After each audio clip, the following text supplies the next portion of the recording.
So let's break down what's going to be happening into the next couple of hours here. But first, before we get into that, let's go back before we go forward. Video continuing to pour into Fox weather from our late week severe outbreak. Oklahoma firmly back in the crosshairs once again for today. I mean, look at these storms that have just been popping up throughout the area, throughout Oklahoma.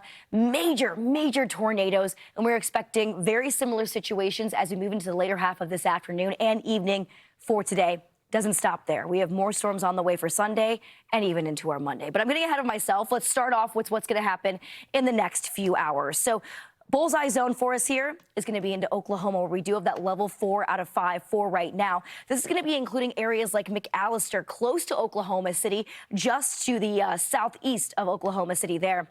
But everybody needs to be on high alert no matter what level of severe threat you are in. We're talking major tornadoes as well as monster-sized hail once again in the crossfires for these areas. When we're talking about the tornado threat for later on today, it's going to be that level 3 out of 5 for tornadoes, especially into that one zone that we are locking in on with that level 4 out of 5 for later on this afternoon and evening.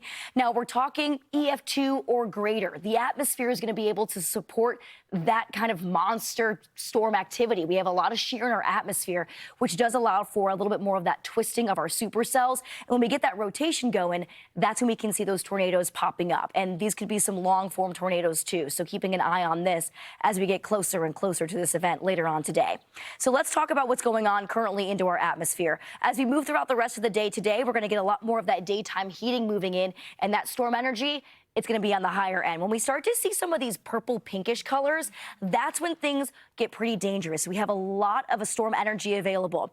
Large hail potential, that's also going to be on the higher end of things as well. I mean, we are talking 2, 3, 4-inch size hail in diameter, monster-sized hail. So you're going to want to make sure you're parking cars indoors, keeping indoors during these events, because you don't want to be messing around with hail at that size. That tornado potential, this is kind of showing the shear. We have the greatest rotation with winds with height into our atmosphere, and that's what we're showing here. So we're having a lot of potential tornadic activity that could happen later on today. Back to that hail threat, because that is going to be that level 4 out of 5 when it comes to that damaging hail threat. It's a very large area that we could see softball-sized hail in. So being well aware, this is probably going to start within the next, I would say, 5 to 6 hours is when we start to see these storms really bumping up. So, of course, we're going to be keeping you updated right here on Fox Weather.